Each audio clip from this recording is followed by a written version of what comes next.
Hi friends, welcome back to Tripathi tutorial. This is Jagat. ପିଲାମାନେ ଆଜି ଆମେ class 9ର ଗୋଟେ କ୍ଲାସ୍ କରିବା ଆଜି ପ୍ରଥମର ସାଇନ୍ସର ଓକେ କ'ଣ ତୁମର ଫାର୍ଷ୍ଟ ଚାପ୍ଟର ଅଛି ନା ଆମ ଚତୁଃପାର୍ଶ୍ୱରେ ଥିବା ପଦାର୍ଥ ଓକେ ତୁମ ପାଇଁ ମୁଁ ଏଇ ନୋଟ୍ ନେଇ ଆସିଛି ଓକେ ବନେଇକି ନେଇ ଆସିଛି ଏଇ ନୋଟ୍ ଗୁଡ଼ାକ ଏଗୁଡ଼ାକ ଆମେ କ୍ଲାସ୍ କରିବା ଓକେ ଆମର ଫାର୍ଷ୍ଟ ଚାପ୍ଟରଟା ଆଜି କ୍ଲାସ୍ କରିବା ଦେଖ ଆଜି ଗୋଟେ ଇଣ୍ଟ୍ରୋଡକ୍ସନ୍ କ୍ଲାସ୍ କରିଦେବା ଦେଖ ପ୍ରଥମ ବିଷୟ ତୁମର ଅଛି ଆମ ଚତୁଃପାର୍ଶ୍ୱରେ ଥିବା ପଦାର୍ଥ ପିଲାମାନେ ପଦାର୍ଥ କାହାକୁ କୁହାଯାଏ ପ୍ରଥମେ ଜାଣିବା ଦରକାର ନା ଦେଖ ପ୍ରଥମେ ହେଉଛି ଆମେ ଜାଣିବା ପଦାର୍ଥ କ'ଣ ନା ବିଶ୍ୱରେ ଥିବା ବସ୍ତୁ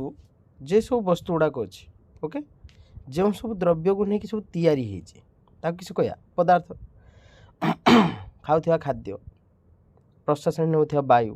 ଏଗୁଡ଼ା ସବୁ କ'ଣ ଗୋଟେ ଗୋଟେ ପଦାର୍ଥ ନାଇଁ ତ ଯେଉଁ ସବୁ ଏଇ ଯେଉଁ ପଦାର୍ଥ ଗୁଡ଼ିକ ଅଛି ଆର୍ କିଛି ନା କିଛି ଗୋଟେ କ'ଣ ଅଛି କିଛି ନା କିଛି ଗୋଟେ ଓଜନ ଅଛି ବସ୍ତୁତ୍ୱ ଅଛି ନାଇଁ ବସ୍ତୁତ୍ୱ ମାନେ କ'ଣ ଓଜନ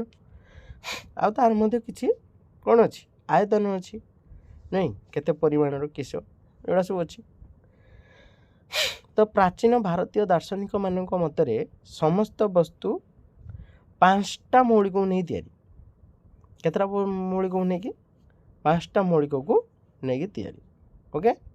ତ ସେଇ ଯେଉଁ 5ଟା ମୌଳିକ ତା ସେଗୁଡ଼ା କ'ଣ କ'ଣ ନା ଗୋଟେ ହେଉଛି ତୁମର ମାଟି ହେଲା ଜଳ ବାୟୁ ଅଗ୍ନି ଆକାଶ ତ ଏଇ 5ଟି ମୌଳିକକୁ ନେଇ ତୁମର କ'ଣ ଗଠିତ ନା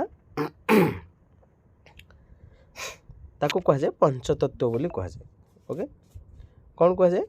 ପଞ୍ଚତତ୍ତ୍ୱ ବୋଲି କୁହାଯାଏ ଓକେ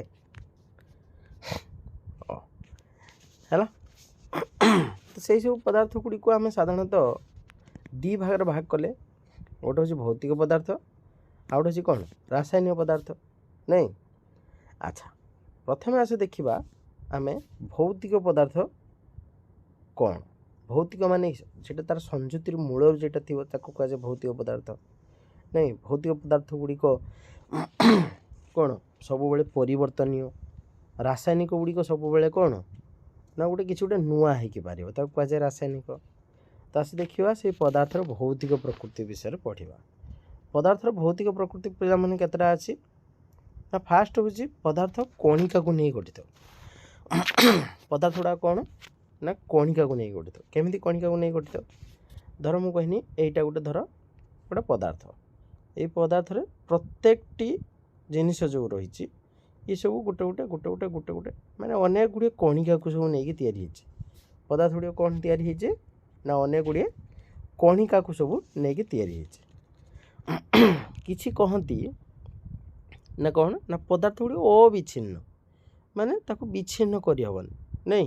ବହୁତ ପ୍ରକାର କାଠ କାଚ କାଗଜ ଏମିତି ଏଗୁଡ଼ା ସବୁ କୁହାଯାଏ କିସ ପଦାର୍ଥର ପ୍ରକୃତି ସମ୍ବନ୍ଧରେ ଦୁଇ ପ୍ରକାର ଭିନ୍ନ ମତ ଅଛି ଫାର୍ଷ୍ଟ ହେଉଛି କିସ ନା କେତେକ ମତରେ ପଦାର୍ଥ ଗୁଡ଼ିକ ହେଉଛି ଅବିଚ୍ଛିନ୍ନ ଆଉ କେତେକ ମତରେ କ'ଣ ନା ପଦାର୍ଥ ଗୁଡ଼ିକ କଣିକାକୁ ନେଇ ଗଠିତ ଯେମିତି ଧର ବାଲିର ଭିତରେ ବାଲିକି ଯଦି ମୁଁ ଭାଙ୍ଗିମି ଯେତେ ଭାଙ୍ଗିଲେ ବି ତା ଭିତରୁ ତା ଅତି ଛୋଟ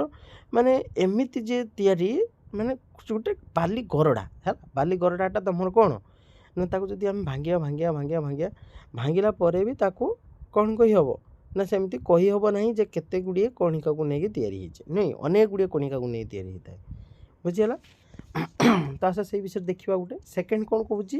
ନା ପଦାର୍ଥର ଏହି କଣିକା ଗୁଡ଼ିକ ବହୁତ ଛୋଟ ହେଇଥାନ୍ତି ନାଇଁ ପଦାର୍ଥ ଗୁଡ଼ିକ କଣିକା ଗୁଡ଼ିକ ଏତେ କ୍ଷୁଦ୍ର ଯେ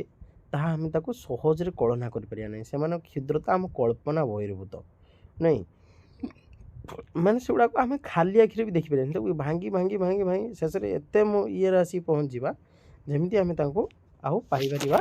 ନାହିଁ ଓକେ ତ ଦେଖ ସେଇ ସମ୍ବନ୍ଧରେ ଗୋଟେ ପରୀକ୍ଷା ଗୋଟେ କରିବା ଓକେ କ'ଣ କରିବା ଗୋଟେ ପରୀକ୍ଷା ଗୋଟେ କରିବା ଟିକେ ରହିଥିବ ପିଲାମାନେ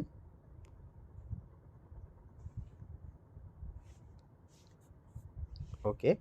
ହଁ ଦେଖ ପ୍ରଥମେ କିସ କର ନା 2-3ଟା ପଟାସିୟମ୍ କିସ କର ପରମାଙ୍ଗାନେଟ୍ ନେଇଯାଅ KMnO4 ହେଲା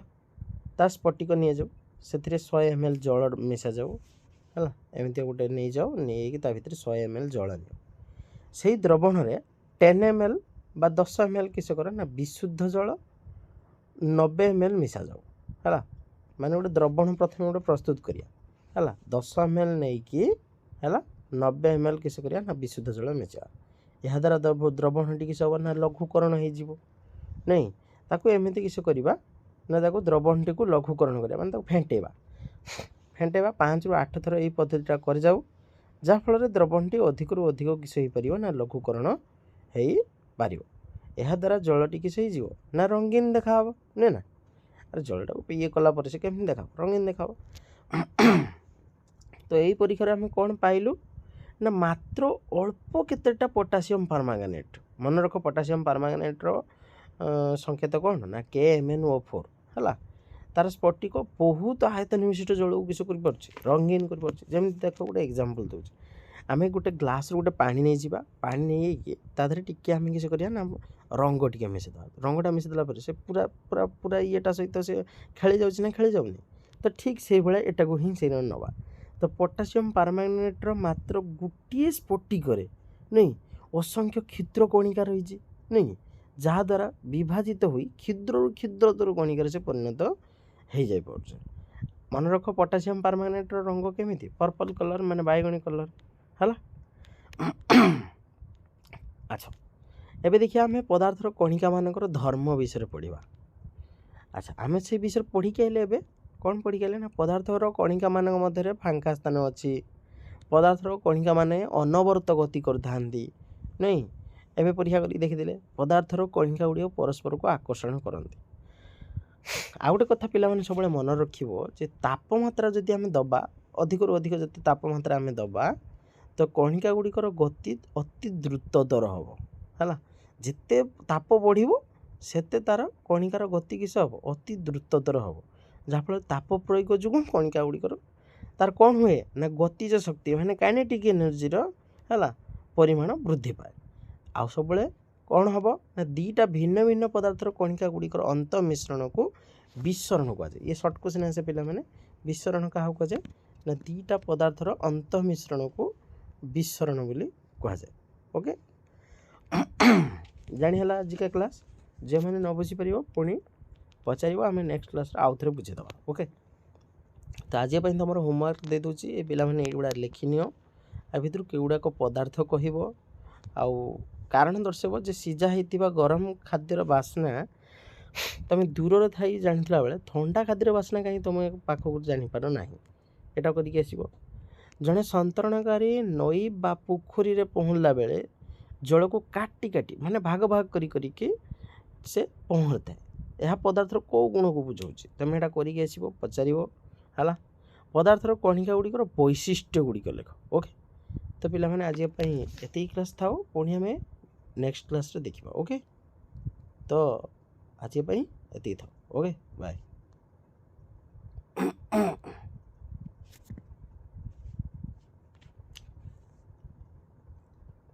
पिला माने वीडियो केमती लगिला से विषय